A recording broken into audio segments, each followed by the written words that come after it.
And I would like you to flip back through Galatians, so 4, 3, 2, 1, and just briefly discuss with your group, how did we get here? Right? Paul now is going to have a transition point in Galatians 5. We're going to see him do something different. So how did he build up to this point? And just refresh your memory. What stands out, if anything, as you glance at it, about 1, 2, 3, 4? What do you remember from there? Go ahead and discuss with your table mates. Or if you don't want to talk, just awkwardly stare forward.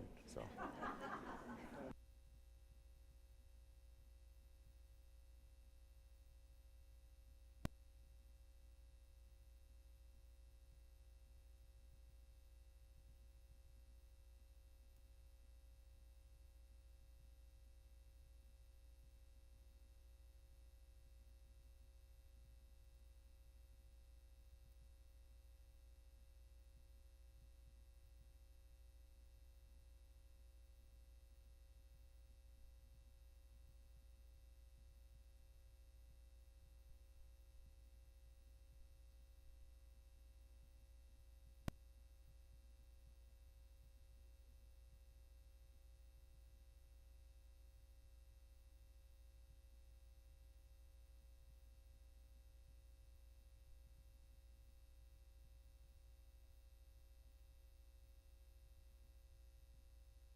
All right, if we can hit on a little bit your initial impressions then, what seems to be some things that stand out as Paul builds up his argument now to chapter 5? Yes? He's trying to explain to the people that the old Jewish laws are no longer in effect because Christ came and fulfilled them. Yeah, so a big part of his argument so far has been the relationship of the Old Testament Mosaic laws, especially the ceremonial, the worship laws and civic, and how they relate to Christians now, especially when Gentiles are brought into the Christian faith. And so he starts right with that in chapter 1 by kind of giving his credentials as an apostle and noting the challenge that's arisen because of this from the Judaizers. What else has stood out so far of what he's... Oh, yep, sorry. Paul was not afraid or hesitant to express his opinion. Yeah, and we're gonna get where he probably like tops out of his frustration here in chapter 5. But yeah, Paul's been very forthright and blunt with them. He says, I wish I were there in person so you could hear the tone of my voice that I'm concerned, but he's very forthright with them about his concerns. Yes, sir. That other gospel they're hearing is complete opposite of his gospel, and if they still think they have to follow some of the laws for salvation, then they've lost the whole thing. Yeah, and we're going to see that culminate in this chapter too, that there's only one gospel, and that any other thing that purports to be gospel is actually a turning from Christ and back to works. Who's going to be the patriarch or the Old Testament person who's going to figure prominently in 3 and 4? Abraham. Very good. And that Abraham is the father of the faithful, all who believe. so that Abraham believed God and it was credited to him as righteousness. And now in chapter 5, he's going to do what he does, for instance, in Romans chapter 12 or Ephesians chapter 5, where he's going to, he likes to do this in a lot of his epistles. Colossians will do this around end of 2, beginning in chapter 3. And he's going to transition now from grounding things in justification by grace through faith to beginning to talk about then what Christian life looks like and the fruits of faith. And so chapter 5 is going to be the transition point in that. And so we're going to see a bit of a movement to where he's going to say, now if you're really worried about works, here's the works, right, that God is worried about, which will be fruits of the Spirit, right? So we'll get to that today. And Paul here, like Jesus before him, is going to turn on its head how many of the ancients would have looked at ethics or virtue, right? We'll get to what he's doing. So we're going to see this transition that will take place. And with that in mind, kind of where we've been, we'll make our way through chapter 5. And Paul will begin. For freedom Christ has set us free. And once again, what do we mean when we say freedom? When we read freedom in the New Testament, what is Paul talking about? As an American, I love freedom, and I love the freedoms that are enshrined for me in our founding documents. But what is the New Testament? What are some things that maybe come to mind when the New Testament's talking about freedom? Is this necessarily, First Amendment, Second Amendment? What are we getting at with this? Freedom from sin. That now my sin can no longer claim me. I have been forgiven. There are going to be a number of things we can put here. Okay. He has freedom from bondage to the law. Yeah, freedom from the law is a means for salvation. I'm no longer captive to the law. I'm no longer bound to it, a slave to it. This is not how I become right with God. It's not how God sees me for my standing before God. Freedom from death. We have been crucified with Christ, and the life we now live, right, is not of our old flesh, but Christ dwelling in us through faith. Freedom from ourselves. Freedom from ourselves, yeah. Anytime you end up turning to the law for salvation, you to some degree end up making an inward turn. As a professor of mine always used to put it, navel gazing. My wife told me to stop using that illustration because no one knows what it means, but right, looking in your belly button, you might find something, but that just means you should shower. Freedom from myself, and think this is probably a big one in our day. Where slavery to self is a real challenge, right? You have to find you. You have to be you. This idea of our value, our identity being intrinsic to us, or something we have to cultivate or manufacture. That we are now set free from ourselves. Freedom from works righteous? Yeah. Freedom from the idea of seeking a righteousness that comes from works, that righteousness is gift. Freedom from, to a certain degree, freedom from religion in the ancient sense, right? From ritual, from pilgrimage, from incantation, from all these tools to kind of, Paul will mention sorcery in here, right, to kind of manipulate God through our what we do for him. So this is, yep. Dan. A lot of freedom from things, but like the freedom to do. Yeah. To do good, and there's no guilt in it. Yeah. Freedom for neighbor, freedom to serve. And this is very important, and we'll see this with the works of the Spirit. Sometimes it can be paralyzing to want to serve for fear of doing wrong, right? And there's no way to serve in a fallen world without, to some degree, getting messy, right? As a sinner, serving sinners in a sinful world, I'm going to sometimes get dirty. And so Luther will talk about that we can venture all things now through faith because we serve for Christ. So maybe you don't fulfill all your vocations perfectly, but God still delights to see you serve. And so hopefully fear from this paralysis of of doing things wrong, this anxiety of something might not be perfect. We can set out simply to love and serve. Freedom for our neighbor. Apart from work righteousness, and this is one of Luther's big critiques with the Reformation. Medieval Catholicism loved to say that we needed the poor so they could carry our alms or charity to heaven. So in other words, you'd give to a poor person, you help them out, they get up to heaven, and they're like, Wade's a decent guy, he helped me out. Luther says, no, heaven is a gift, you have heaven. How about now we help the poor simply to help the poor? And you see the difference I can now see in my neighbor when I look that way? I can help my neighbor just to help my neighbor, not to score points. I can love my spouse just to love my spouse, not to score points.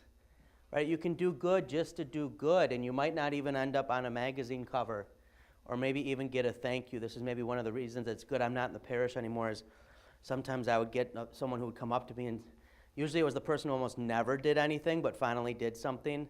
And then like a week later, they'd be like, Pastor, no one thanked me. And I just go, is that why you did it? And I won the Jesus games, right? Because they were trapped. They couldn't say, yes, that's why they did it, because they were a good Lutheran, so they did it to skip back a few weeks to the glory of God, right? But to serve not even for thanks, but just to see the need and to serve neighbor, to see neighbor as neighbor is. And so Jesus tells, right, the wonderful parable of the Good Samaritan who helps the man in need simply to help him. There's nothing about any reciprocity in there. Works righteousness is always a reciprocity. Even if I'm not getting something back from the person I help, I'm hoping to get something back from someone else. It's kind of like when corporations will give to a charity and we say that's nice, but then they run a commercial about having done it, right? And you go, okay, like you're also hoping to profit off this. Like this isn't just, it's kind of like when you go to it shouldn't drive me nuts. I'm just a bad person, but you go and then you buy something. They're like, oh, would you like to do this, round up or give whatever to charity? And I'm just, no, because Arby's is just going to run a commercial about how much they gave to this thing, and it's because you rounded up my beef and cheddar, right? I gave to this thing, not you. The freedom for my neighbor, just to love my neighbor, not to score points, not quid pro quo. And for this reason, this is why the gospel actually sets us free for love, real love, in a way that work righteousness or legalistic religion can never do. Because that always wants something. Now, can we love that way perfectly in this life? Well, we're sinner saints. It's still going to be hard. But we get to make a start at it. We get to make a beginning. And this is very important for the Christian life. Otherwise, we will be hampered by, well, what if I don't do it completely perfect? What if I don't do it exactly right? What if I help my neighbor, but what difference does it make? It's not going to end poverty. Well, maybe, but your neighbor will be a little helped for then. Luther loves to point out, right, the world runs on the small deeds. It's not always the great big deed. It's the little stuff that makes stuff go. Yes, maybe you're not going to say the perfect prayers for whatever situation, but God will delight in your prayers nonetheless, even if the wording could be better or, whatever concern you have about your prayer. This is a freeing thing, and it ought to strike us sometimes, the ability that God opens up for us to love in ways that we wouldn't otherwise. Well, good. All right, so we got freedom down, which is excellent. And I always like to, as Americans who historically have been blessed with freedom, it's good to nail down what Paul would have meant there. For freedom Christ has set us free. Stand firm, therefore, and do not submit again to a yoke of slavery. What's the idea of a yoke there? Did I talk in here about snapping at my catechism kids back in the day about yokes? I had a group that it's about 5 boys. They were all right kids, but man, they had energy. And they were all athletic kids, and so we had had a school before I got there at our church, and so sometimes I just have to tell them, go run in the gym. Go whatever we call suicides now, but okay, we're going to go do this. I remember one day I was finally flustered. I had enough, and I just said, you guys, I'm going to give you 5 minutes. You're going to look at this passage. I'm going to come back, and you're going to tell me what this is about. And I came back in, and with perfectly straight faces, like they got it. You know, Pastor Johnston was frustrated, and deservedly so. And this kid says, it's about eggs. I just thought, God help me. What do I even say to these kids? They think they're comedians. What are they talking about? And then I realized they had no clue what a yoke was. So they saw yoke, they thought egg. What's a yoke? It's what you put on an animal when it's pulling something. Yeah, usually it's what we as a smaller animal put on a bigger animal to get it where we want it to go. Right? Well, what's a yoke of slavery? It's not just the weight of it, it's that you are being guided. So Luther can talk about it on the bondage of the will. We're ridden by either one of two riders, God or the devil, and they contend for us. Right? The yoke of slavery is to be guided then again by the flesh, by the devil. It's not just a weight. It's now, the ox, which is much bigger than the human, goes where the human says. Right? So it's more than just the weight. So don't have this yoke of slavery again, where you think you're free, but you're only going where you're directed. So he continues, look, I, Paul, say to you, verse 2, and here we can see the title of the class, if you accept circumcision, Christ will be of no advantage to you. I testify again to every man who accepts circumcision that he is obligated to keep the whole law. You are severed from Christ, you who would be justified by the law. You have fallen away from grace, for through the Spirit, by faith, we ourselves eagerly wait for the hope of righteousness. For in Christ Jesus neither circumcision nor uncircumcision counts for anything, but only faith working through love. So you did your review. We kind of talked about what got us to chapter 5. Why would Christ be of no advantage to us or to them if they accepted circumcision in this situation, right, where it's being commanded? What would make Christ of no advantage? Christ did some very important stuff. How could they make him of no advantage to them? Because they were trying to earn salvation through the law. Okay, it's a returning to the law. It's trying to earn salvation through the law, and Christ did not come to give salvation through the law. If that were possible, there was no reason for him to die.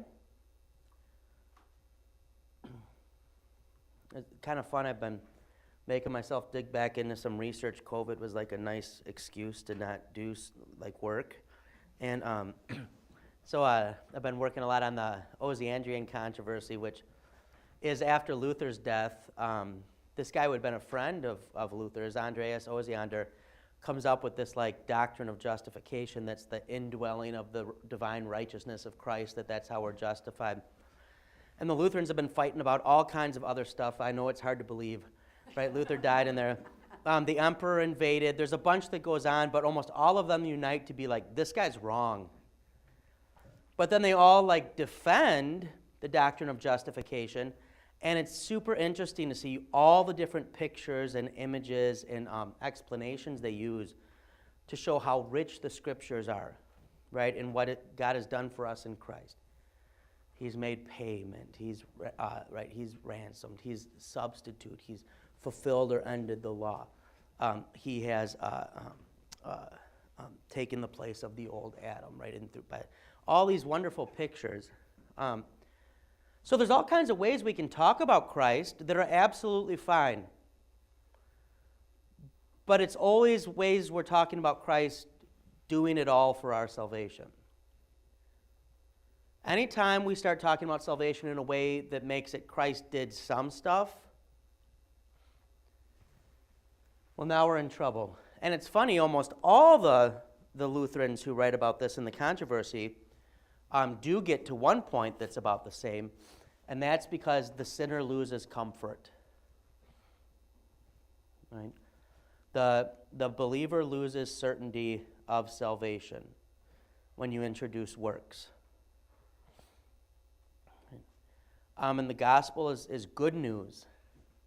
It's not kind of good news, right? It's good news of Jesus Christ. And so, yeah, if we're going to turn back to law, our salvation is no longer firmly certain. And it can't be, because our works are never going to be, if we're honest, good enough. If we're honest, right? That's the thing, is it's easy not to be honest, but sometimes God brings us those days where we have to be honest, and later, hopefully, we thank Him for them.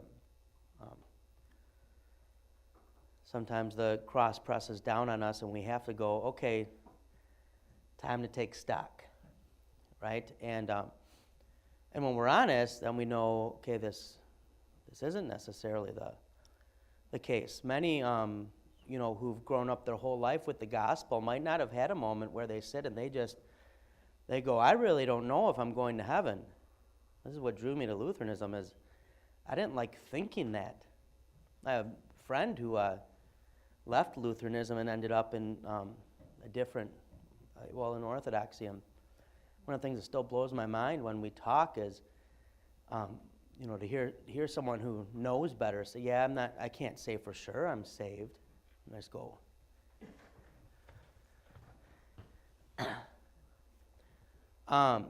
that's a frightening thing. It ought to be. It ought to be terrifying. It's the same, sometimes I get not everybody's equally as interested in theology as I am, or equally concerned with the church. But think about the research you'll put into getting new tires put on your car, or getting your teeth cleaned. You name it, going to get barbecue. But if you really thought about your eternal salvation, honestly, it's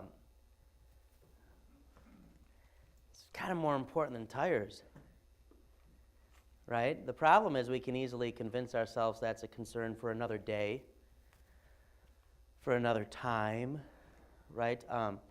Maybe for another person, but Paul is getting to the point here to the Galatians, like, this might work for you right now. Like right now, what the Judaizers are saying maybe sounds interesting or whatever, but when the rubber hits the road, Christ will be of no advantage to you. And, I don't know. The thing about life, I'm not that old yet, but I'm old enough that just given my habits, I'm in the second half of life very clearly, right?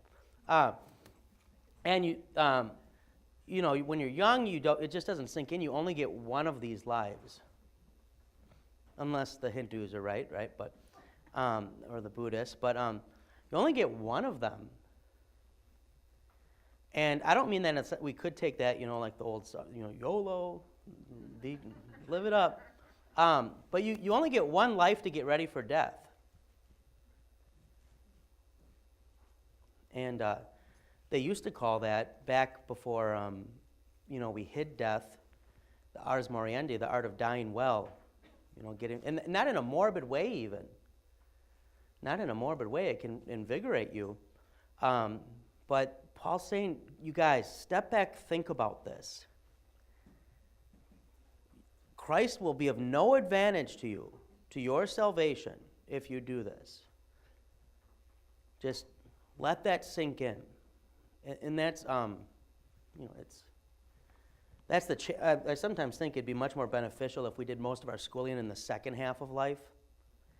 Like, I just imagine, anybody who teaches middle school, I'm sure they'd rather teach middle school, like teach those same kids when they're like 50, right? Because some of those things maybe sink in better. Yes, I think I saw a hand. I guess the thing that, for me, is it's the overthinking that leads you to doubt and to thinking about these other things. It's the childlike, yes, Jesus really did die. It's hard to maintain because you overthink it. As you get older, you keep thinking about it instead of just going, yep, I believe this. Yeah, and I think every individual and every age is going to vacillate between these two things. There's the complete terror, which is what Luther's reacting to in the Middle Ages, of just God is presented as judge, and there's the lack of grace. But then it can, flip to the other side of just indifference, right? This is not something I'm concerned about. And I think those, who wrestle with their faith are going to be sometimes exactly like you're at, overthinking it and possibly led to doubt. And so, to the Christian life is walking between these two. Sometimes we get numb, sometimes we get too scrupulous, and that's where, when if we talk about like Luther quotes that get misunderstood or abused, one would be sin boldly, right? Luther tells Melanchthon, his co-worker, sin boldly, but it's because Melanchthon is very scrupulous and he's always concerned he's going to do the wrong thing. And so Luther says, like, sometimes you just got to do something, right? And some, like, young Lutherans especially, when you start to learn a little Luther, and then people take sin boldly, see, you can kind of do whatever. But there are times where someone can get really caught up in their head, and that's, again, where what do you need? You need a voice from outside of you to point you to Christ, right? Because we're so tempted to turn within. Yeah. I'm not going to be a downer and get too much on death today, but I do think that is something that pastors get to do that I wish more laity got a sense of. It's a special thing to be at a deathbed and to share the gospel and to see someone die in faith. You want to get, it invigorates ministry in that, like, this is why Christ did this. This is the big problem in the world.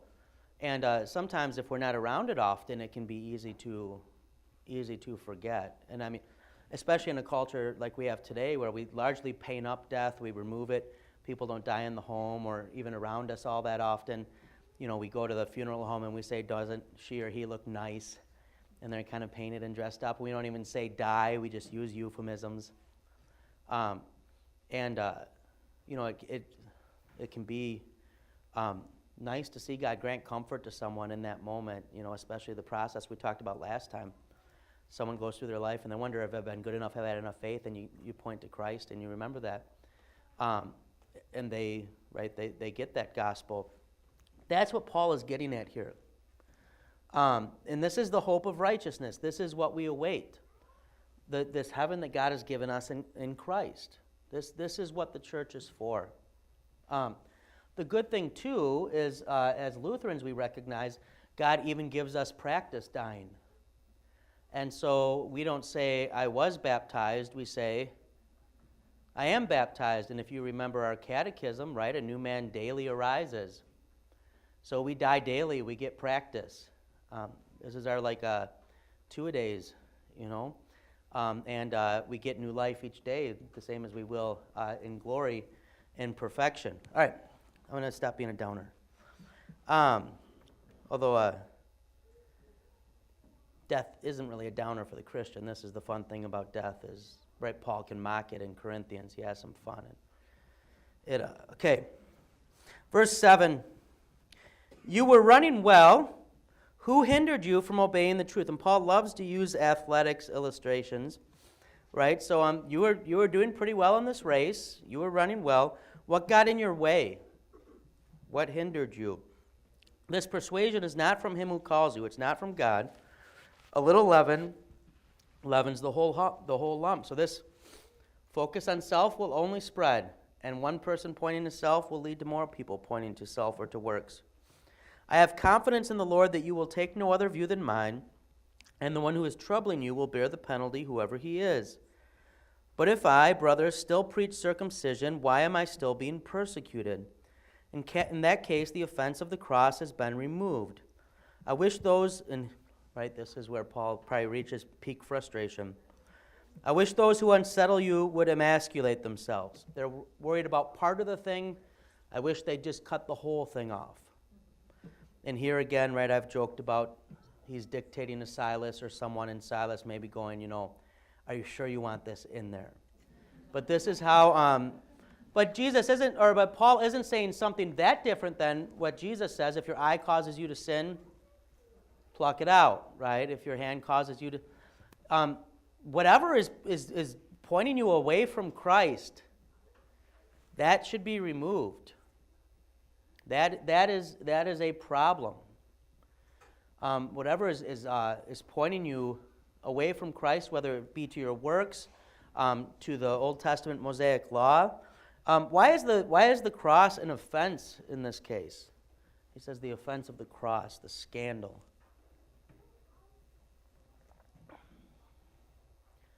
I remember going through adult Bible class to maybe become a Lutheran, and I was pretty skeptical early on, but I'd sometimes get upset with Pastor Verse and say that's too easy. The offense of the cross is it entirely removes me from the equation. And so you'll sometimes hear people call that cheap grace, right? Oh, people just get grace for nothing, but how can we call anything cheap that costs the blood of God himself on Calvary? Something isn't cheap just because it's given as a gift. Sometimes the most expensive things are given as gifts. But the cross does remove me from being a part of the equation of my salvation other than recipient. And that can offend us because we want to be able to do something. And so 2,000 years of church history has largely been having to have these fights again and again about people trying to at least come up with something that we can do. And even we can sometimes feed that ourselves. We're Bible-believing, Jesus-trusting Christians, but we can sometimes fall into, am I enough if I'm not doing this or that? My colleague, Michael Berg, he hates when I call him Michael. Will sometimes point out when he's talking to people, sometimes the church calendar, right, needs to be more empty, not more full. Because we can almost give that impression, well, am I doing enough if I'm not at church every night? Or am I doing enough if I'm not this or that? Now, don't get me wrong, there needs to be people at church sometimes doing stuff. There has to be a church council, there has to be whatever. But we can easily also convince ourselves that our enoughness comes from whatever we're doing. It can happen with gospel ministry too, right? Gospel ministers, preaching and teaching ministry can often feel guilty. Are they doing enough? Are they good enough? And they also need to be reminded and told that they're primarily there to receive, and whatever overflows is just blessing on top, right? When the Christian life, when we stop receiving, we're not going to have much to give. And that's the same with parents with children. That's the same with spouses. Most successful marriage counseling stuff I ever did is I got to the point where I started just telling couples when we'd meet and they just want to talk about what was wrong with each other. They were usually right. Same as my wife would be right if we met with a pastor and she rattled off. I wouldn't be able to deny much of it. But I'd say, okay, how about with this? On Sunday, before church, I want you to spend 5 minutes before church thinking about all the stuff you can't stand about your spouse. And then when you go up to communion, I want you to watch what Christ does for your spouse. And vice versa. I don't want you to think about all those things that are wrong with your spouse. But listen, and they look, and Christ's body and blood was put in their spouse's mouth for the forgiveness of sins. And Christ knew even more things wrong with their spouse than they did. And I'd warn them, now, remember that Christ is doing that same thing for you. And they'd both go up and they'd receive forgiveness. And then we would usually have an opportunity to maybe make a little progress. But if we're not receiving, it's hard to give. If we're not receiving forgiveness, it's hard to give. It's kind of, I don't know, it's amazing we didn't have more divorces. My other thing is they would come in sometimes and they'd say, we're getting divorced, Pastor. And I'd say, well, no, you're not. They're like, no, we're going to go talk to someone. We just don't love each other anymore. I said, well, you should do that. No, but we are getting divorced. No, you're not. And immediately I started to repair their marriage. Because both of them were now united in despising me. Right? They were building bonds. But anytime something becomes bigger than Christ, it ought to be infinitely too small for us, right? Anything in our life that becomes too big for Christ, we ought to say, that's not enough for me. Because I have Christ. I have it all. I have Christ who's all in all. And so if there's something in life that's just driving us nuts, or it's a distraction, or even it's a legitimate problem, but it's become bigger than Christ for us, well, then it's not enough for us. And the first thing we need to do is receive from Christ again. The first thing we need to do is to be forgiven, to be fed. Unfortunately, what's the main stuff that keeps us away from church and being fed? Right? Is all the stuff that ought to be making us hungry.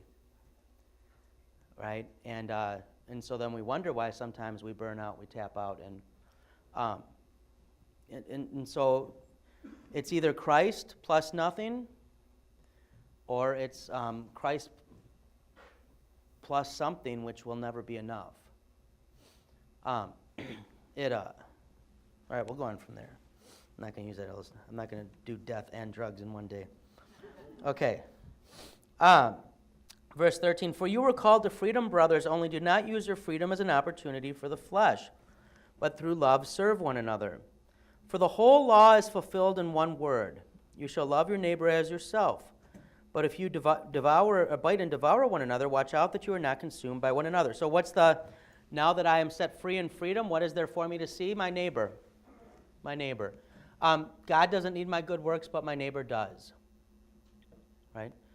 And so God sets my neighbor before. And this is the wonderful thing. It's not even like you have to go make a list of good works. And I'm not saying this is bad if this has ever happened, but I always refuse to fill it out if it does. But like sometimes I remember, growing up, very well-meaning people, we'd have like a devotion or something, especially growing up in Catholicism, and like, now make a list of the good works you're going to do this week. And it always becomes like artificial. You're like, I don't know, like, won't hit my brother when he's stupid, which is also, this is why I was a terrible Catholic, because like, you go to confession, I'd be like, okay, I hit my brother, and it'd be like 2 Hail Marys. Like, only 2 Hail Marys? Like, I could do that in like 40 seconds. Sometimes we think, okay, it's not bad to have some intentionality in your service, right? I have to have a calendar for work sometimes. But what does Paul say in Ephesians? We have the famous verse 8 and 9, right? It's by grace through faith we are saved, not by works, lest we should boast. But for we are God's workmanship, created in Christ Jesus to do good works which he has prepared in advance for us. He'll bring your neighbor to you. Don't worry. He'll set something in front of you. And in fact, sometimes trying to schedule the stuff out a bit too much gets in the way of just seeing the neighbor right in front of us. Right, some people have jobs that are just, their neighbor gets set in front of them. You're just kind of, okay, I'm going to do this today. And then there's like, nope. Plans have changed. This is now the new thing I'm doing. Firemen sit around, and it's not like they don't start a fire so they can do a good work. Like, we're going to need 5 fires today. But a fire comes, okay, now it's time to go.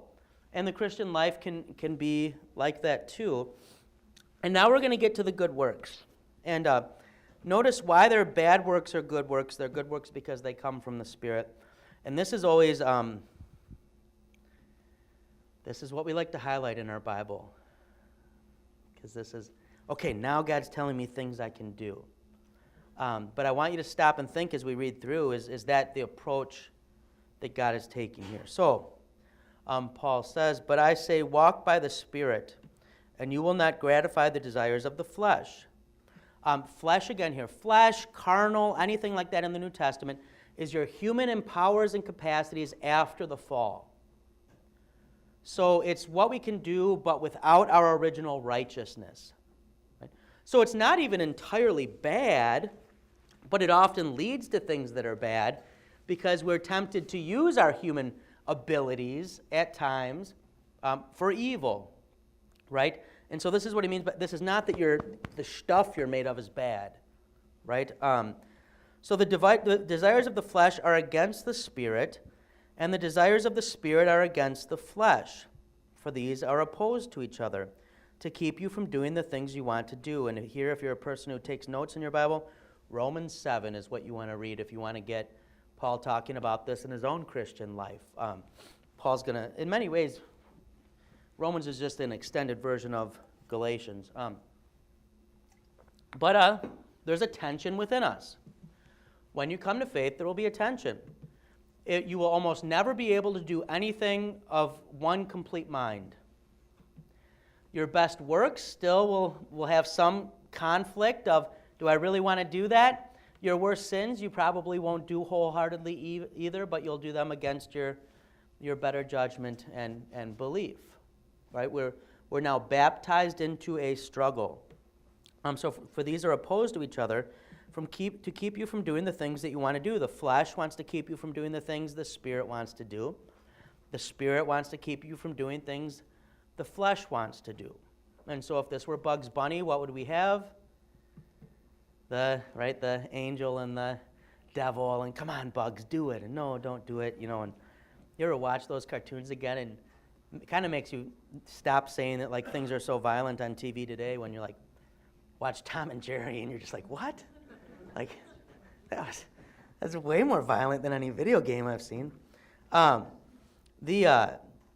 Verse 18 though, but if you are led by the Spirit, you are not under the law. So the works you're going to be doing will not be products of the law, but of the Spirit. Now the works of the flesh are evident. And lest anyone think people have changed too much or that Paul was naive and he couldn't imagine living in our own day. That's always my favorite. Sometimes I'll get students who, well, Paul just couldn't imagine living in 2022. The world has changed. Yeah, the list of sins is not going to be too Amish, let's say that, right? Too withdrawn from the world. The sins that of the flesh here he's going to list: sexual immorality, impurity, sensuality. Sensuality here is to kind of be living according to the passions in a way that's even scandalous to your neighbors. They're aware of it. They can see this. The sexual immorality of the Greek is the porneia, where we get pornography from, but it's kind of a catch-all word for sexual immorality. Impurity is unclean, literally without cleanliness. Sensuality, idolatry, sorcery. And here I like sorcery as a translation. Sometimes they change that differently. But sorcery here is like using God's name to try to manipulate him, right? It's to try to use the spiritual for some sort of personal gain. So this isn't just, wizards and witches or whatever. Enmity, strife, jealousy, fits of anger, rivalries, dissensions, divisions. And here, divisions is, if I'm remembering correctly from looking at the other day, where we get the word heresy from, to cut oneself off from someone. Divisions in that way. Envy, drunkenness, orgies, and things like these. Not so naive, right? Not so old world. People are the same, and many of these are a mixture of sins to which the Jews would have been tempted, or sins to which the Gentiles would have been tempted.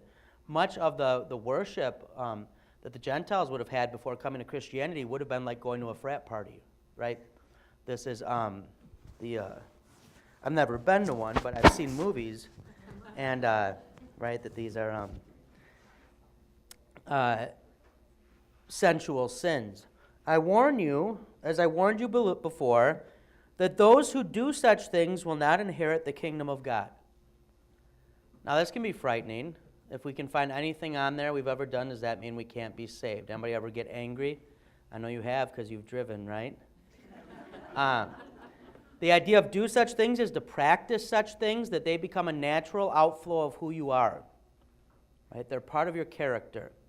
It's not a sin of weakness, but you actively practice these things.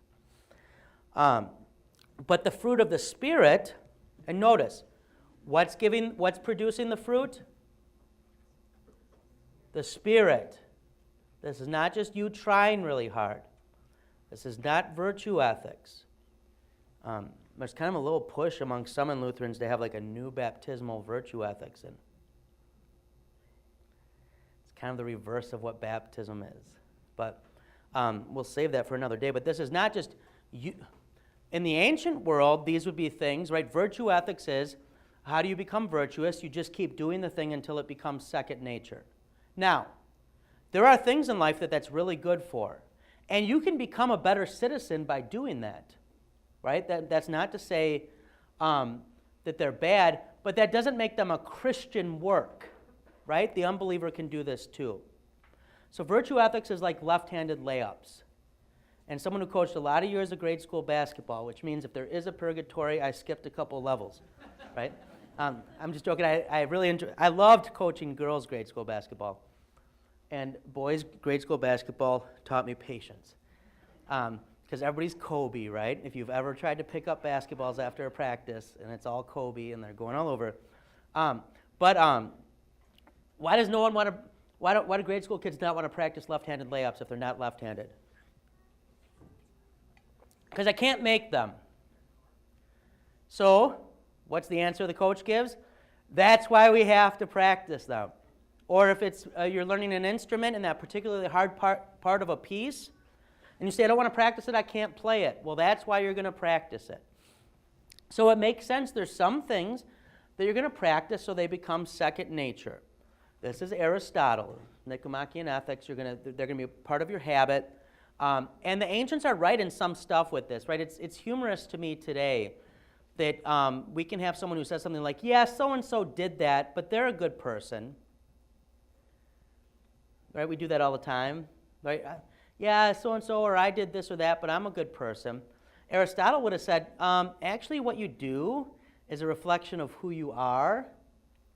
So like if you're always gossiping, then you're not a good person. That's part of your character. You're a gossip. But we tend to separate sometimes our identity from that.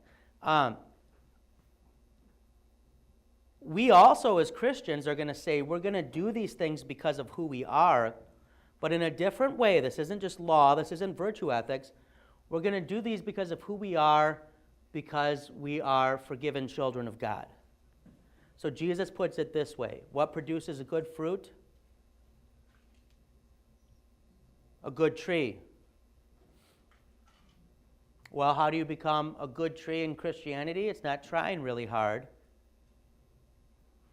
God plants you. Right? That's why God loves to use vineyard language, and so we even get the parable. He makes this great vineyard, but then they're going to kill the son.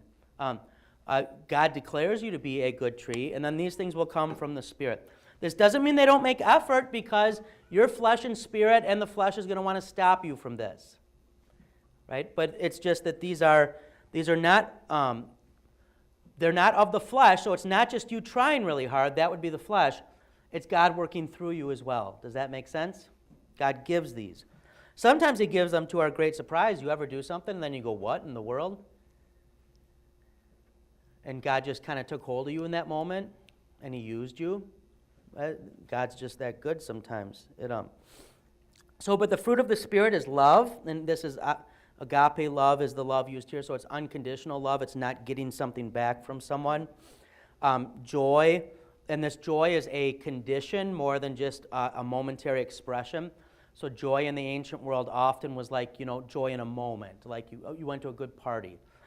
This is joy as, this is maybe one of the most misunderstood words in the Bible.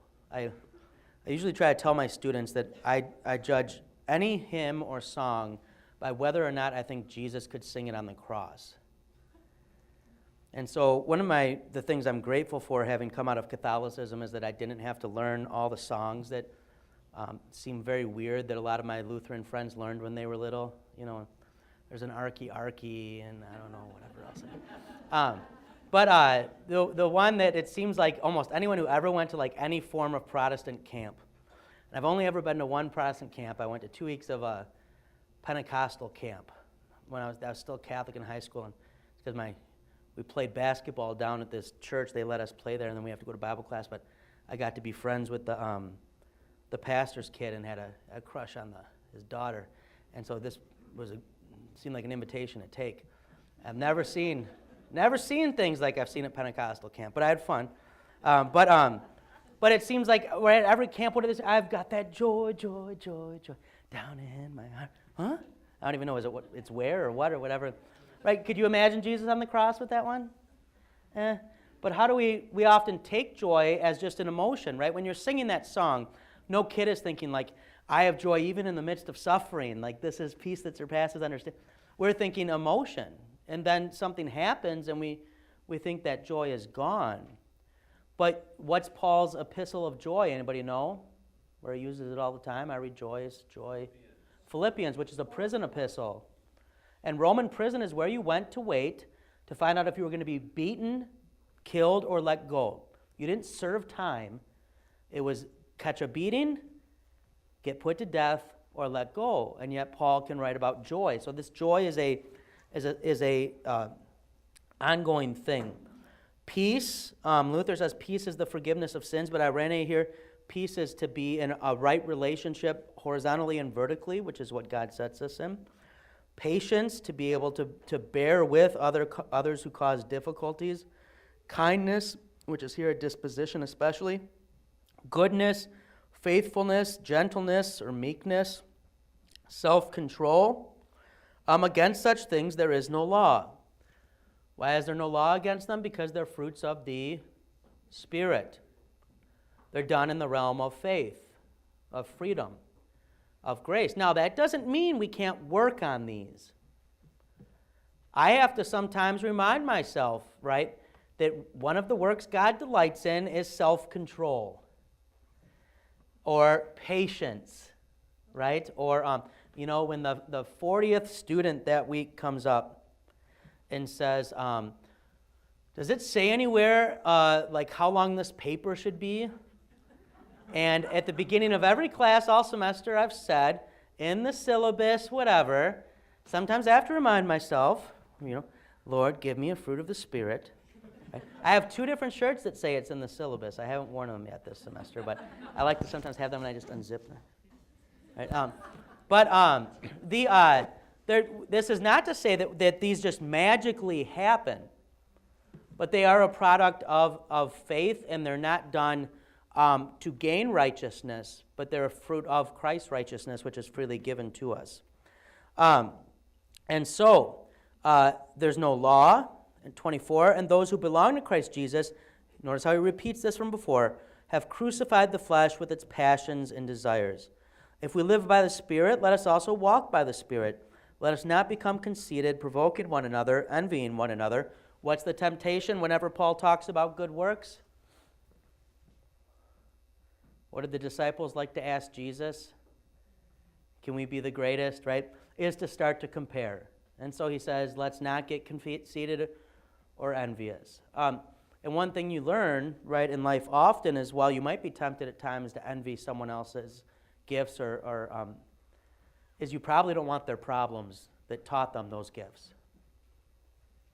A lot of times when someone really has something that you admire about them, they learn that in the school of life. And we often want the thing without the... it's kind of why, smart as we might be, advice that I appreciated when I came out from SEM and was, give it a few years before you talk too much at conference. Like giving advice, And I didn't follow it perfectly because I'm me.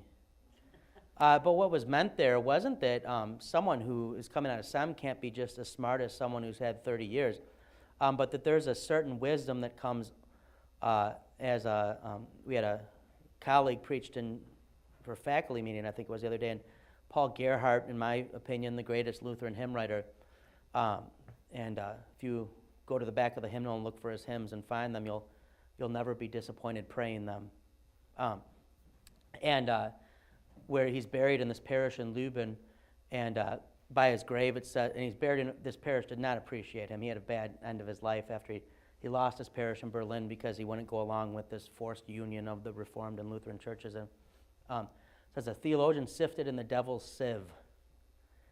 I saw the other day someone didn't know what a sieve was, and someone showed them, and then they said, oh, a whole bowl. And I thought, I like that name. A theologian sifted in a whole bowl, right? And then sifted in but the idea being there that those who've been in ministry long enough, right, have been taught by doing ministry. And part of that being taught is to learn where you end and where Christ begins.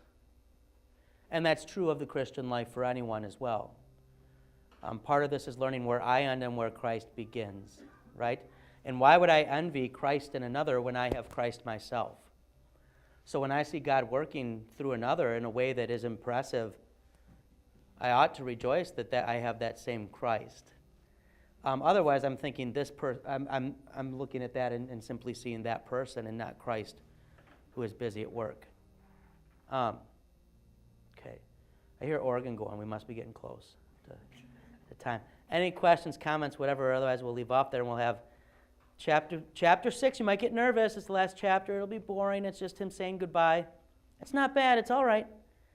There'll be some stuff there. But otherwise, thanks for having 5 weeks is a lot of Johnston. I won't wish more than 6 on you, but I appreciate you putting up with 5 weeks. Thank you.